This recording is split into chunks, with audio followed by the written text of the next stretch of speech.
আল্লাহ রাসূল বলেন হাসিবু, তোমরা বছরের শেষে হলে তোমাদের সবচেয়ে বড় করণীয় হলো মুমিন হিসাবে, মুসলিম হিসাবে, যে গত একটা বছরের জীবনের তুমি হিসাব লাগাও। দুনিয়াবি প্রত্যেকটা ব্যবসায়ী সারাদিন হিসাব করার পরে রাত্রিবেলা যখন নিজের দোকানটাকে ক্লোজ করে, তখন ওই দুনিয়ার মানুষগুলো, দোকানদাররা দেখবেন হিসাব ক্লোজ করার আগে দৈনিক আয় ব্যয় কি হলো হিসাব করে। গতকালকের তুলনায় আজকের বেচা কিনাটা কম হয়েছে কিনা, কোন মালটা বেশি না কাস্টমারের চাহিদা অনুপাতে আছে, কোন মালটা আমার এই দোকানে আরো বেশি করে উঠাতে হবে, কোন জিনিসটা কাস্টমারের চাহিদা অনুপাতে হবে, এই হিসাব নিকাশ কমপ্লিট করে তারপরে দোকানটা ক্লোজ করে। কখনো হাসি মুখে যায়, কখনো আবার বেজার মুখে যায়। মেরে দোস্ত, আমার জীবন থেকে যে একটা বছর চলে গেল, আমার যে নতুন আল্লাহ আমার আরেকটা জীবন দিলেন, গত একটা বছরে আমি কি আমল করেছি আর কি গুনার কাজ করেছি, এই হিসাব যদি আমি বছরের শেষে না করি, তাহলে তো অরিজিনাল আমি এখনো আখিরাতের পরকালের প্রস্তুতি আমার ভিতরে নাই, এটাই মনে করতে হবে। এই জন্য যদি ওমর বলেন হাসিবু, তোমরা হিসাব লাগাইতে থাকো ক্বাবলা আন তুহাসাবু। প্রত্যেকটা মানুষকে কিন্তু একটা সময় আল্লাহর দরবারে গিয়ে হিসাব দেওয়াই লাগবে। কথা বলেন ঠিক কিনা? বিগত একটি বছর জীবন থেকে শেষ করে নতুন একটি বছরে নতুন করে আল্লাহ তাআলা হায়াতে তয়্যিবা নসিব করেছেন, এজন্য শুকরিয়া আদায় করি আলহামদুলিল্লাহ। একটা বছর চলে যাওয়া জীবন থেকে, নতুন আরেকটা বছর জীবনে আগমন করা, এই নতুন বছর আসা আর এক বছর জীবন থেকে শেষ হওয়া একজন মুমিন বান্দার জন্য বছরের শেষ সীমান্তে এসে নতুন বছরের শুরুতে তার কল্পনা জল্পনা কি হওয়া চাই, এই বিষয় নিয়ে আজকে সংক্ষিপ্ত আলোচনা। একটা মানুষকে যদি আল্লাহ তাআলা 60 বছর হায়াত দান করেন, আর 60 বছরের থেকে যদি তার জীবনের একটা বছর চলে গেল, তাহলে সে কবরের দিকে একটা বছর আগায় গেল। কারো যদি 50 বছর বয়স আল্লাহ দুনিয়াতে নির্ধারণ করে থাকেন,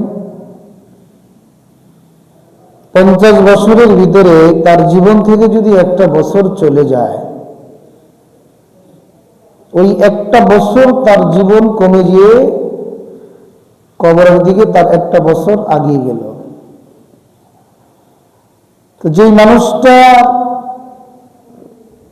সামনে অতি নিকটে কবর, অতি নিকটে তার সামনে আজরাইল, ওই মানুষটার বছরের শুরুর লগ্নে এবং বছরের শেষ প্রান্তিকালে দাঁড়িয়ে তার অনুভূতি কি হবে? একজন মুমিন বান্দার তো অনুভূতি হওয়া দরকার ছিল এভাবে যে গত এক বছরে আমি কি আমল করেছি, এই এক বছরের আমলের রিপোর্ট যদি আমার কাছে পেশ করা হয়, তাহলে এই আমলের রিপোর্টে আমি সন্তুষ্ট কিনা। যেমন প্রত্যেকটা মানুষের দুনিয়াবি হাইসিয়াতে ক্লোজিং একটা বছর আছে। অনেকে জুন টু জুন ক্লোজিং করে, আবার অনেকে ডিসেম্বর ক্লোজিং করে। তো জানুয়ারি থেকে ডিসেম্বর পর্যন্ত যদি 12 মাস এক বছর হয়, এক বছরের হিসাব নিকাশ যেমন প্রত্যেকটা ব্যক্তি প্রতিষ্ঠান সংশ্লিষ্ট ব্যক্তিকে কি করতে হয়, ক্লোজিং করা লাগে এবং হিসাবের আয় ব্যয় দেখা লাগে যে আসলে তার এই প্রতিষ্ঠানে কতটুকু আয় হলো, কতটুকু ব্যয় হলো। তা আমার জীবনটা তো আমার জন্য একটা হিসাবের জিনিস। আল্লাহ তাআলা এই জীবনটাকে তো এইভাবেই দেন না, এই জীবনের হিসাব তো একটা সময় আল্লাহ তাআলা কিয়ামতের ময়দানে সকল মানুষকে যে জীবন সম্পর্কে প্রশ্ন করবেন, তার ভিতরে একটা প্রশ্ন হবে এটা যে আমি আল্লাহ যে তোমাকে হায়াত দিয়েছি, জীবন দিয়েছি, এই জীবনটা তুমি কোন কাজে লাগিয়েছো, জীবনের হিসাব হবে। অথচ আমরা আর আমাদের মনে স্বাভাবিকভাবে কি হয়, আমাদের মন মানসিকতা হলেও যে আজকের দিনের পরের দিন আমাদের অমুক নতুন একটা অনুষ্ঠান, এর পরের শনিবারে আবার আরেকটা অনুষ্ঠান, এরপরে আবার সোমবারে আবার নতুন আরেকটা কার্যক্রম, এভাবে একের পর এক কার্যক্রম চালিয়ে আমার জীবন শেষ হয়ে যাইতেছে। কিন্তু আস্তে আস্তে আমি যে কবরের একদম সন্নিকটে হয়ে যাইতেছি, এটার ফিকির আমাদের মাঝে অনেকটাই কম। বছরের শেষে একটা মুমিন বান্দা সে কি করবে? তার কি উদযাপন করা, আনন্দ উদযাপন করা, এটাই কি তার জীবনের টার্গেট, নাকি অনুশোচনা করা? গত একটা বছর আমার জীবন থেকে একটা বছর চলে গেল, আমি এই জীবনে কি করেছি, কি করা আমার দরকার ছিল, এটা নিয়ে তো তার অনুশোচনা করা দরকার ছিল, এটা নিয়ে তো তাকে ভাবা দরকার ছিল, এটা নিয়ে তাকে চিন্তা করা দরকার ছিল যে ব্যাপারটা কি। এই জন্য তো শায়ের বলেছেন, আশারা শরীরু আফনাল ওয়া আফনাল কবীর কাররুল গাদাতি মাররুল আশি। দুনিয়ার মানুষ দিন যায় তো রাত্র আসে, আবার রাত্র যায় তো দিন আসে, এভাবে একদম শিশু বাচ্চা সে তো কিশোর হয়, কৈশোরে পড়ে, যৌবনে পড়ে, আবার যৌবনে যারা পড়ে দিনের পালাক্রমে এই মানুষটা একটা সময় বৃদ্ধতা উপনীত হয়। আর আমরা কি করি? ওই যে আমাদের মাদ্রাসার নিসাবের কিতাবে লেখা আছে, ইয়াসুরুন নাসু মা যাহাবাল লায়ালি। আগামীকালকে যদি আপনার একটা অনুষ্ঠান থাকে, আজকের রাত্রটা আপনার জন্য খুব আবেগের হয়, রাত্রটা চলে গেলেই তো আগামীকালকে আমার চমৎকার একটা দামি অনুষ্ঠান হবে। কিন্তু শায়ের বলেন, ওয়ালাকিন জিহাবা হুন্না লাহু জিহাবা। তোমার জীবনে যতটুকু অংশ হওয়া দরকার ছিল এর একদিন তো চলে গেল, একটা রাত্র তো তোমার জীবন থেকে চলে গেল। একটা রাত্র যেহেতু তোমার জীবন থেকে চলে গেছে, তো এই জীবনের হিসাব তো তোমাকে করা দরকার। এই জন্য হযরত ওমর রাদিয়াল্লাহু তাআলা আনহু বলেছেন, বিজ্ঞ মানুষ কারা? আর রাসূল সাল্লাল্লাহু আলাইহি ওয়াসাল্লাম হাদিসের ভিতরে বলেছেন, বিজ্ঞ কারা? আল্লাহ রাসূল বলেছেন, আল কাইয়িসু মান দানা নাফসাহু ওয়া আমিলা বিমা বা'দাল মাউত। বুদ্ধিমান তো হলো তারাই যে মানুষগুলো জীবনের একটা বছরে কি আমল করেছে, আখিরাতের জন্য কি পাথেয় গ্রহণ করেছে, এটা নিয়ে গবেষণা করে, এটার নাম বুদ্ধিমান। ওয়াল আজিজু মান ইত্তাবা নাফসাহু হাওয়া ওয়া তামান্না আলাল্লাহ। জীবনের একটা বছর চলে যাওয়ার পরে যে মানুষটার কোনো অনুভূতি শক্তি তৈরি হয় না, বরং নতুন বছর উদযাপন করার জন্য বিভিন্ন আয়োজন আর বিভিন্ন রকমের সাংস্কৃতিক অনুষ্ঠান কার্যক্রম করে, নতুন করে আলাদা আবার বিনোদন তৈরি করে, নিজের জীবনে আবার কালিমা লেপন করে, যেই মানুষগুলো মনে যা চায় তা করে নিজের জীবনটাকে শেষ করে, আল্লাহ রাসূল বলেন এরা আসলে অরিজিনাল বুদ্ধিমান না, বরং এই পৃথিবীর সবচেয়ে বড় বোকা হলো তারা যারা নিজের মন মতো জিন্দেগি যাপন করে। এই জন্য যদি ওমর রাদিয়াল্লাহু তাআলা আনহু তিনি তার সমস্ত প্রজাদেরকে ডাক দিয়ে বলেন, হাসিবু ক্বাবলা আন তুহাসাবু। এদিন ইয়ার মানুষ শোনো, যেদিন তোমার হিসাব নেওয়া হবে, ওই হিসাব দেওয়ার আগে তুমি নিজের হিসাবটাকে নিজে আগে কোষায় ফেলো। দুনিয়ার স্বাভাবিক গতিতে সিস্টেম হলো, কোন মানুষ যখন হিসাব কোন অডিটে আগে পেশ করে, অডিটে পেশ করার আগে আগে নিজে হিসাবটা ক্লিয়ার করে দেখে যে আমার এই খাতে কত টাকা আয় হলো, এই খাতে কত টাকা ব্যয় হলো, আমার কোনোভাবে হিসাবের ভিতরে ভুল ধরা হয় কিনা, এই বিষয়টা নিয়ে সবসময় চিন্তা ফিকির করে। আল্লাহ রাসূল বলেন, হাসিবু, তোমরা বছরের শেষে হলে তোমাদের সবচেয়ে বড় করণীয় হলো মুমিন হিসাবে, মুসলিম হিসাবে, যে গত একটা বছরের জীবনের তুমি হিসাব লাগাও। দুনিয়াবি প্রত্যেকটা ব্যবসায়ী সারাদিন হিসাব করার পরে রাত্রিবেলা যখন নিজের দোকানটাকে ক্লোজ করে, তখন ওই দুনিয়ার মানুষগুলো দোকানদাররা দেখবেন হিসাব ক্লোজ করার আগে দৈনিক আয় ব্যয় কি হলো হিসাব করে, গতকালকের তুলনায় আজকের বেচা কিনাটা কম হয়েছে কিনা, কোন মালটা বেশি না কাস্টমারের চাহিদা অনুপাতে আছে, কোন মালটা আমার এই দোকানে আরো বেশি করে উঠাতে হবে, কোন জিনিসটা কাস্টমারের চাহিদা অনুপাতে হবে, এই হিসাব নিকাশ কমপ্লিট করে তারপরে দোকানটা ক্লোজ করে। কখনো হাসি মুখে যায়, কখনো আবার বেজার মুখে যায়। মেরে দোস্ত, আমার জীবন থেকে যে একটা বছর চলে গেল, আমার যে নতুন আল্লাহ আমার আরেকটা জীবন দিলেন, গত একটা বছরে আমি কি আমল করেছি আর কি গুনার কাজ করেছি, এই হিসাব যদি আমি বছরের শেষে না করি, তাহলে তো অরিজিনাল আমি এখনো আখিরাতের পরকালের প্রস্তুতি আমার ভিতরে নাই, এটাই মনে করতে হবে। এই জন্য যদি ওমর বলেন, হাসিবু, তোমরা হিসাব লাগাইতে থাকো, ক্বাবলা আন তুহাসাবু, প্রত্যেকটা মানুষকে কিন্তু একটা সময় আল্লাহর দরবারে গিয়ে হিসাব দেওয়াই লাগবে। কথা বলেন ঠিক কি না? হিসাব দেওয়া লাগবে।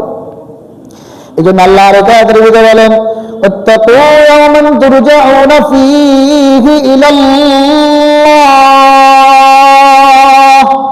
ওই দিনের কথা ভয় করো আমার বান্দা বান্দীরা, যেদিন সব মানুষ কিন্তু আমি আল্লাহ তাআলার কাছে যাবে। সুম্মা ইলাইনা তুরজাউন, দলে দলে ইয়াওমাইযিন ইয়াসদুরুন নাসু আশতাতান লিয়ারাউ আ'মালাহুম, ওই দিন দলে দলে মানুষ নিজের আমলনামা দেখার জন্য যাবে। আয় হায় রে, আমার জীবনের 40টা বছর আমি কি করলাম, ভালো করলাম না খারাপ করলাম। আল্লাহ তাআলা বলেন, ওই দিন সকল মানুষের ভালো আর খারাপ সকল আমল তার কাছে পেশ করে দেওয়া হবে। এই আমলনামা মানুষ যখন দেখবে, ওই আমলনামা পড়ার জন্য দুনিয়ার কোনো অনুবাদকের দরকার হবে না, নোটারি পাবলিকেশনে যাওয়ার তোমার কোনো দরকার হবে না। আল্লাহ বলেন, ইকরা, নিজেরটা নিজে বড়, কাফা বিনাফসিকাল ইয়াওমা আলাইকা হাসিবা, আজকে কেউ তোমার আমলনামা দেখার দরকার হবে না, নিজের আমলনামাটা নিজেই দেখে বুঝতে পারবা তুমি গত বছরে কি আমল করেছো আর কি আমল করো নাই। এই জন্য মেরে দোস্ত, আমাদের সাহাবায়ে কেরাম রাদিয়াল্লাহু তাআলা আলাইহিম আজমাইন প্রত্যেক দিন রাত্রে ঘুমানোর আগে মুহাসাবা করতেন, যেটাকে মুরাকাবা বলা হয়, মুহাসাবা বলা হয়, যে সারাদিন কয়টা আমল করেছে, কয়টা গুনার কাজ করেছে। গুনার কাজ যদি বেশি করে থাকে তাহলে ছাড়তে হবে, তওবা করতে হবে। নেকের কাজ যদি কম করে থাকে তাহলে নেকের কাজটা আরো বাড়াতে হবে। এরকম মুহাসাবা করে প্রত্যেক দিন আমাদের সাহাবায়ে কেরাম, বুজুর্গানে দিন ওলামায়ে কেরামরা ঘুমান। এই জন্য তো আমরা শুনেছি জুনায়েদ বাগদাদী রাহমাতুল্লাহ আলাইহি বলে, জুনায়েদকে জুনায়েদ বাগদাদী এত বিশ্ববরেণ্য ওলি আল্লাহ কেন বলা হয়? এর অনেকগুলো কারণের ভিতরে প্রধান কারণ যেটা লিখেছেন ওলামায়ে কেরাম, সেটা হলো জুনায়েদ বাগদাদী রাহমাতুল্লাহ আলাইহি প্রত্যেক দিন রাত্রে ঘুমানোর আগে একটা জরিপ করতেন যে আজকে আমার জীবনে কোনো গুনাহ হয়েছে কিনা। এমনটা ভাবে 10টা বছর পর্যন্ত ধারাবাহিক তিনি আমলের রিপোর্ট পেশ করে তিনি তার মুরিদদেরকে বলেন, 10 বছরে আমি যে আমল নিজের হিসাবকে নিজে কষাইছি, এই 10 বছরে আল্লাহ তাআলার কোনো একটা নাফরমানি আমার জিন্দেগিতে হয় না।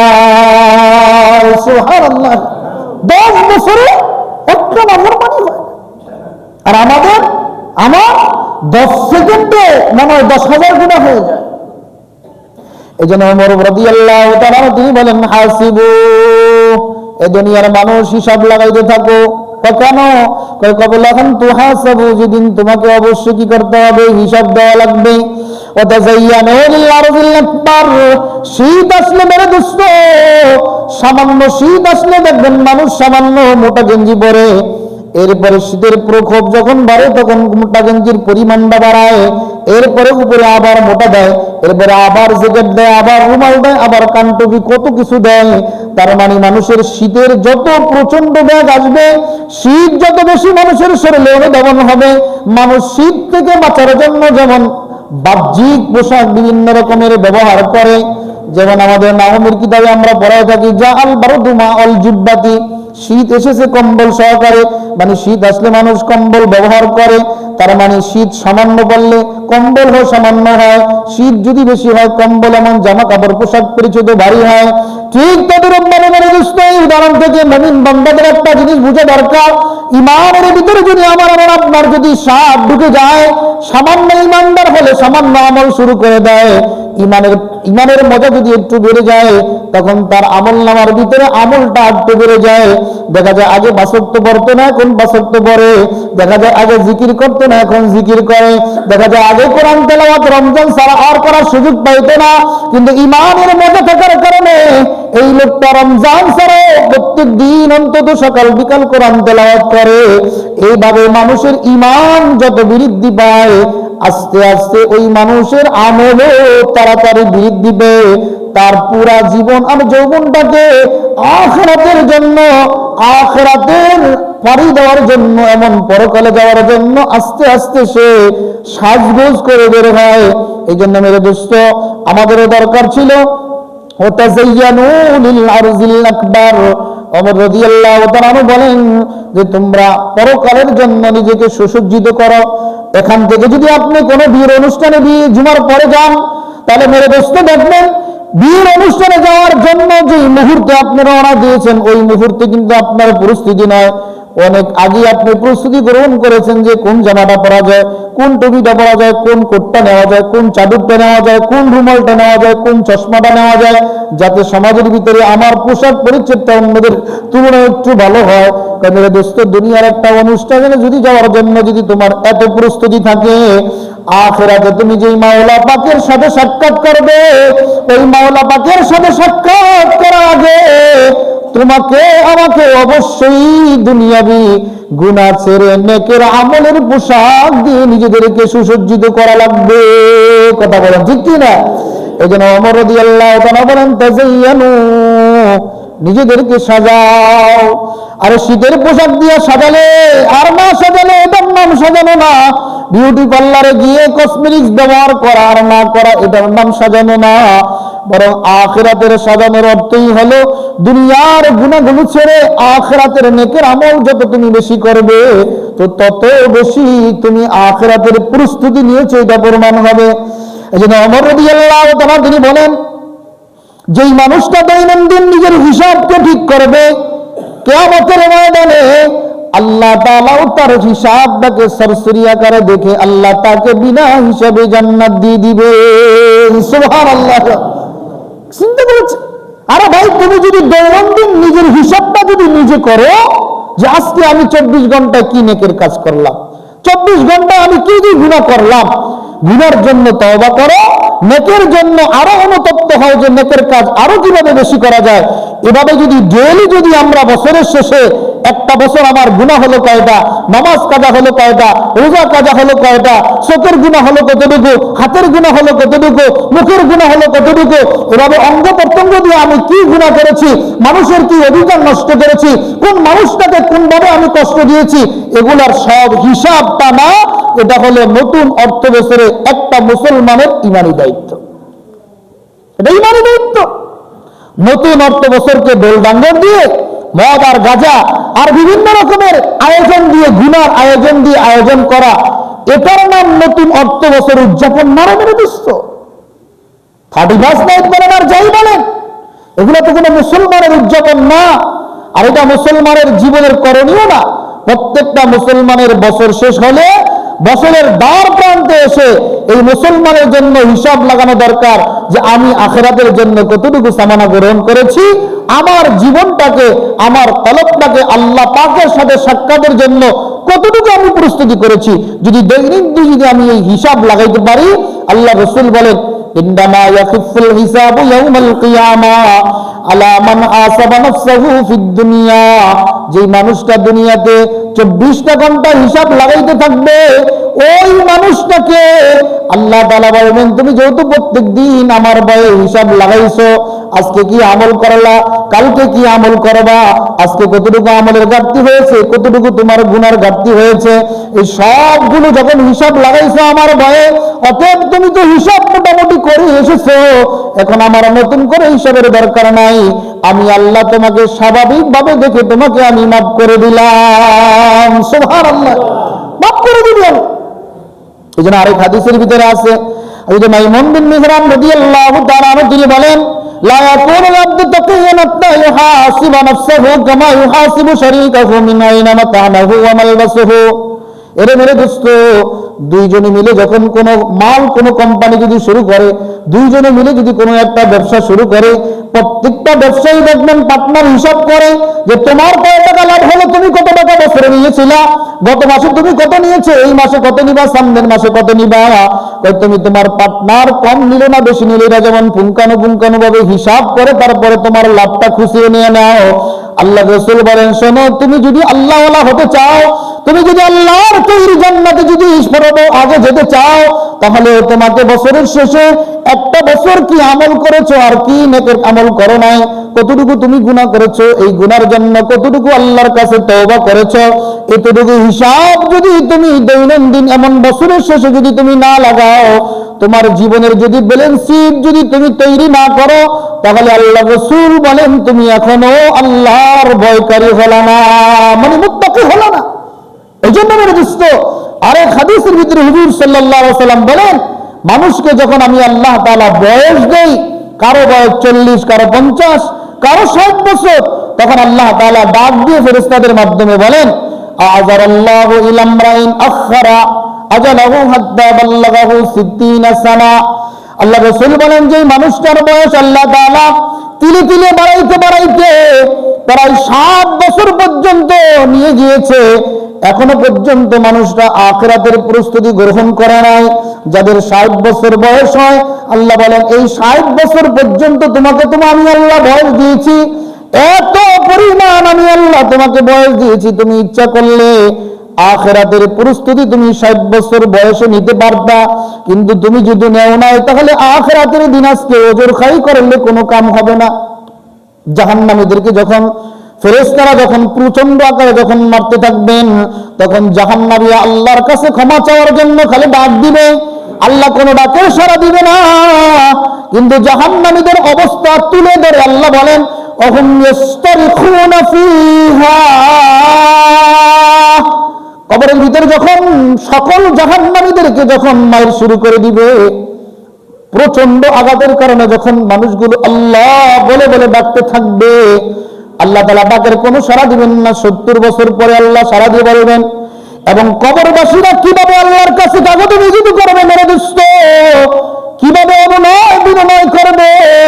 আল্লাহ তাআলা পবিত্র কালামুল্লাহর ভিতরে বলেন, তারা বলবে, রব্বানা আখরিজনা, ওগো আল্লাহ, এত শাস্তি আমাদের আর সহ্য হয় না, জাহান্নামের শাস্তি আমাদের আর সহ্য হইতেছে না, কবরের ভয়াবহ শাস্তি আমাদের আর সহ্য হইতেছে না, কবরের সাপের দংশন আমাদের আর সহ্য হইতেছে না, জাহান্নামের লেলিহানে এখনো যাই নাই, কিন্তু জাহান্নামের গরম যেহেতু জাহান্নামের সাথে আমাদের কবরের লাগে সংযুক্ত করে দিয়েছে, এটা আমাদের যেহেতু আমাদের সহ্য হয় না, অতএব মেরে আল্লাহ আখরিজনা, আমাদেরকে একটু কবর থেকে বাইরে যেতে দাও, আখরিজনা, আমাদেরকে বের হতে দাও।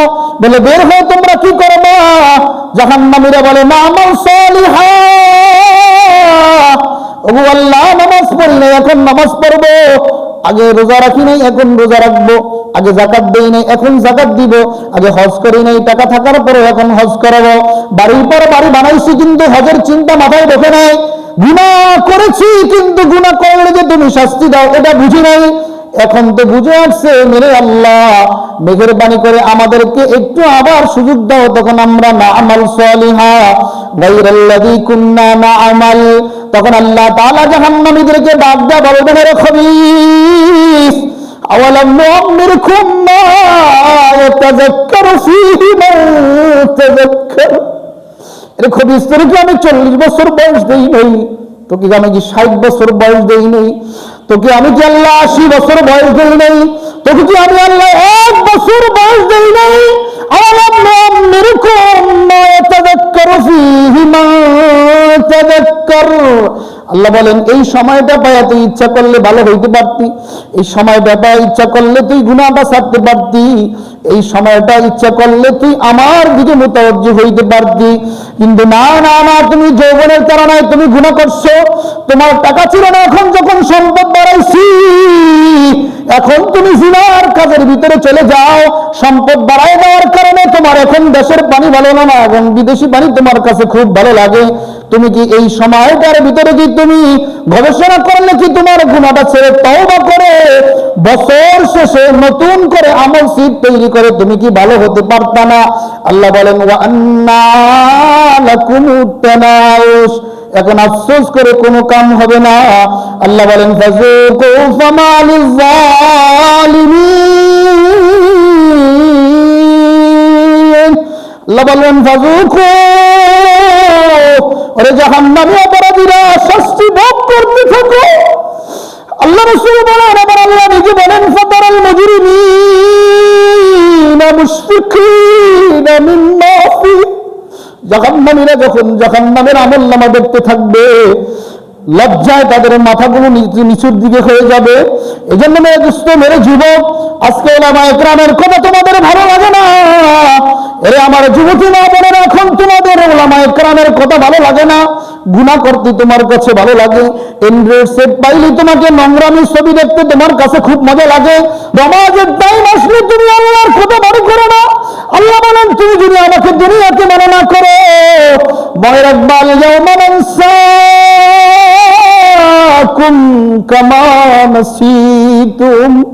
কামা নাসিতুম লিকা ইয়াউমিকুম হাযা। দুনিয়াতে 5 বার আমি তোমাকে ডাকছিলাম, আমার ডাকে তুমি সাড়া দাও নাই। কিন্তু তোমার মাদ্রাসার মুতাল্লি ডাক দিলে সাড়া না দিলে তোমার চাকরির বয়ের সাথে সাথে তুমি সাড়া দাও। তোমার অফিসার আর বসে যদি ডাক দেয়, চাকরির বয়ে তুমি সাথে সাথে সাড়া দাও। তোমার নেতা যদি তোমাকে ডাক দেয়, চাকরির বয়ে তুমি সাথে সাথে সাড়া দাও। আল্লাহ বলেন আমি কি তোমাকে দৈনিক অন্তত 5 বার তোমাকে ডাক দেই নাই? তোমার কাছে কি আমি প্রতিনিয়ত আমি আল্লাহ তাআলা নতুন নতুন করে কি কোনো বার্তাবাহক তোমাদের কাছে আমি পাঠাই নাই?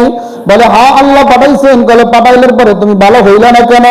এখন আর কোনো সুযোগ নাই। আল্লাহ তাআলা বলবেন ফাযুকু, আরেক আয়াতের ভিতরে রাসূল বলেন ফেরেশতাদেরকে বলবে খুঁজু, এগুলোর সবগুলোর দর সুম্মা সাল্লা,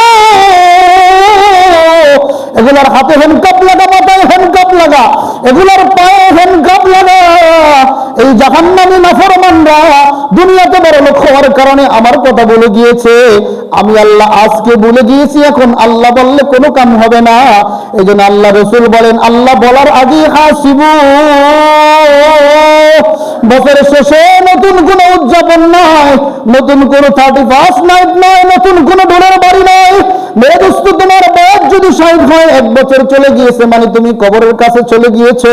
এই জন্য আজকে নামাজের পরে যেই লোকটার জানাজা হবে, এই লোকটা তো অবশ্যই আমাদের কথাগুলো শুনতেছে। আল্লাহ যদি এই লোকটাকে জবান খুলে দিত, তাহলে অবশ্যই বলতো যে হুজুরদের কথা সহিহ, এর ভিতরে কোনো সন্দেহ নাই। এই যেই লোক দুনিয়াতে ছিল, সে তো মনে করেছে এটা আমার সন্তান, এটা আমার ছেলে, এটা আমার মেয়ে, এটা আমার সম্পদ, এটা আমার ফ্যাক্টরি, এই তো আমার দলবল, ডাক দিলে তো 500 মানুষ চলে আসে। কিন্তু না না না না, আল্লাহ বলেন মা আগনা আনহু মালিয়া, তোমার ওই দিন কিয়ামতের ময়দানে কোন ধনসম্পদ, জনবল, জনশক্তি কোনো কিছু কাজে আসবে না। একমাত্র কাজে আসবে ইল্লা মান আতাল্লাহ বিকলবিন সালিম। বছর শেষে যদি তুমি ব্যালেন্স শিট তৈরি করে, নিজেদের আমলের যদি ব্যালেন্স শিট তৈরি করো, ব্যবসায়ী যেমন হিসাব নিকাশের খাতা আছে, তোমার জীবনে এভাবে হিসাব নিকাশের খাতা লাগাইয়া দাও। তুমি যদি এভাবে হিসাব নিকাশের খাতা লাগাইয়া খাতি দিলে যদি তুমি তওবা করতে পারো, আল্লাহ বলেন ইল্লা মান তাবা ওয়া আমানা ওয়া আমিলা সালিহা, যারা খাটি দিলে তওবা করবে বিগত বছরের গুনার জন্য। আল্লাহ রাসূল বলেন বিগত বছরের গুনার জন্য তওবা করতে দেরি, আমার আল্লাহ তওবা কবুল করে তাদের গুনাহগুলো মাফ করতে দেরি হবে না। সুবহানাল্লাহ। এই জন্য মেরে দোস্ত, বছর শেষে আমাদের সবচেয়ে বড় মুমিনের একটা ডাক হলো যে আল্লাহ পিছনের বছরে গুনাহ করেছি, সামনের বছরে আর গুনাহ করব না। আমাদেরকে শয়তানের ধোঁকা, নফসের ধোঁকা, নফসের আমরা যত গুনাহ করি, আমাদের সকলের গুনাহগুলোকে আল্লাহ তুমি মাফ করে দিয়া সামনের বছরটা তোমার মতো, তোমার রাসূলের মতো জিন্দেগি যেন আমরা যাপন করতে পারি, এই তৌফিক দান করো। এটা ছিল একটা মুমিনের নতুন বছরের স্বাগত জানানোর একটা পদ্ধতি। আরে মিয়া হ্যাপি নিউ ইয়ার আর এই সমস্ত ঘোরার দিনের শব্দ শব্দ ব্যবহার করে, এটা বলে আল্লাহর কাছে পার পাওয়া যাবে না। কথা বলেন ঠিক কি না? ঢোল বাংলার পরে আল্লাহর কাছে পার পাওয়া যাবে না। কতদিন পার পাবে? টাকা আছে ঢোল বাজাইতেছেন, ক্ষমতা আছে ঢোল বাজাইতেছেন, শক্তি আছে ঢোল বাজাইছেন, কিন্তু যে মারা যায় চোখ আছে দেখে না, হাত আছে ধরতে পারে না, পা আছে হাঁটতে পারে না, মেধা আছে বুঝি না, কেন? সবই তো আছে, হাত পাও তো সব ঠিক আছে। এই জন্য মেরে বুঝতো সময় এখনো আছে। এই জন্য আল্লাহ ওই কথা বলার আগে এখনো যদি আমরা খাঁটি দিলে তওবা করি, তো আল্লাহ আমাদের গুনাহ মাফ করবেন। কথা বলেন ঠিক কিনা? এই জন্য গত 1 বছরের জন্য আমাদের সকলকে অনুশোচনা থাকা দরকার আছে না নাই? আমাদের জীবন থেকে 1 বছর চলে গেছে, এটা কি আনন্দের না অনুশোচনা? আরে কথা কয় না, আনন্দের না অনুশোচনা? অনুশোচনা। আনন্দ কিসের মিয়া? আমার বয়স যদি 50 হয়, 1 বছর কমে গেল, তার মানে কবরের একদম আমি কাছে গেলাম, এটা অনুশোচনা? এটা আবেগ কিসের? আগামীকালকের অনুষ্ঠান, পরের দিন অনুষ্ঠান, এর পরের দিন অনুষ্ঠান, এটার নাম অনুশোচনা। এই জন্য তো শায়ের বলেছেন, ওয়ালাকিন জিহাদা হুন্না জিহাদা। আরে যা যাওয়ার তো চলেই যাইতেছে, একটা সময় আজরাইল যখন তোমাকে ধরবে, তখন দুনিয়া ছেড়ে তোমাকে খালি হাতে এই নতুন মাইয়তের মতোই যেতে হবে, কিছুই তোমার সাথে যাবে না, যাবে শুধু নেক আমল। কথা বলেন ঠিক কিনা? এই জন্য আখিরাতের পাতিও গ্রহণ করতে রাজি আছে তো ইনশাআল্লাহ? আরো কথা বলেন, রাজি আছে তো ইনশাআল্লাহ? গতকালকে যদি কখনো ভুলে শুনে গুনাহ করেই ফেলেন, অথবা আজকেও যদি করে ফেলেন, এখনো যদি করে ফেলেন, আল্লাহর কাছে তওবা করেন, তওবার দরজা এখনো খোলা। কিন্তু মরার পরে আর ওয়া আন্না লাকুমুত তানাউস ওয়া আন্না লাকুমুজ যিকর কোনো কাম হবে না। তখন আল্লাহ বলবেন, ফাযুকু, আযাব শাস্তি গ্রহণ করতে থাকো, ফামা লিল যালিমিনা মিন নাসির। আজকে কেউ তোমার সাহায্য করার জন্য আসবে না। এই জন্য মেরে দোস্ত, আল্লাহর কথা সত্য কিনা? জবান খুলে বলেন সত্য কিনা? আমার কথার ভিতরে কোনো রকমের স্বার্থ থাকতে পারে, কিন্তু আল্লাহ এবং আল্লাহ রাসূলের ভিতরে কোনো কথার মধ্যে কোনো গোরমাস, কোনো ভেজাল, ভেজাল যদি না থাকে, আমরা নিজেদেরকে তৈরি করবো না কেন? আল্লাহ আমাদেরকে তৌফিক দান করেন, সকলে বলেন আমিন। অন্তত 5 ওয়াক্ত নামাজ পড়বো তো ইনশাআল্লাহ। খাঁটি দিলে আল্লাহর কাছে বলেন যে আল্লাহ, আগামী বছর থেকে, এই বছর থেকে নিয়ে যতদিন তুমি বাঁচাবা, ইন্তেকাল পর্যন্ত 5 ওয়াক্ত নামাজ জামাতের সাথে আদায়ের তৌফিক নসিব করে। সকলে বলেন আমিন। কি একটা পুরুষের জন্য নামাজ পড়া কোনো ব্যাপার? হুজুর অনেক ব্যস্ত। আরে বেটা, কিসের কাজে ব্যস্ত? কি কাজে ব্যস্ত? হয় টাকা না পয়সা না গাড়ি না বাড়ি, নাহলে আনন্দ না কৌতুক না কি? এগুলো কি তোমাকে কিয়ামতের ময়দানে সাহায্য করবে? সম্ভব? আল্লাহ আমাদেরকে তৌফিক দান করুন। সকলে বলেন আমিন। আল্লাহ আমাদেরকে নেক আমল করার তৌফিক নসিব করেন। সকলে বলেন আমিন। গুনাহ ছেড়ে আগামী এই নতুন অর্থ বছর, নতুন বছরে আল্লাহ আমাদেরকে জিন্দেগি যাপন করার তৌফিক নসিব করেন। সকলে বলেন আমিন। ওয়া আখিরু দাওয়ানা আলহামদুলিল্লাহি রাব্বিল আলামিন। আসসালামু আলাইকুম।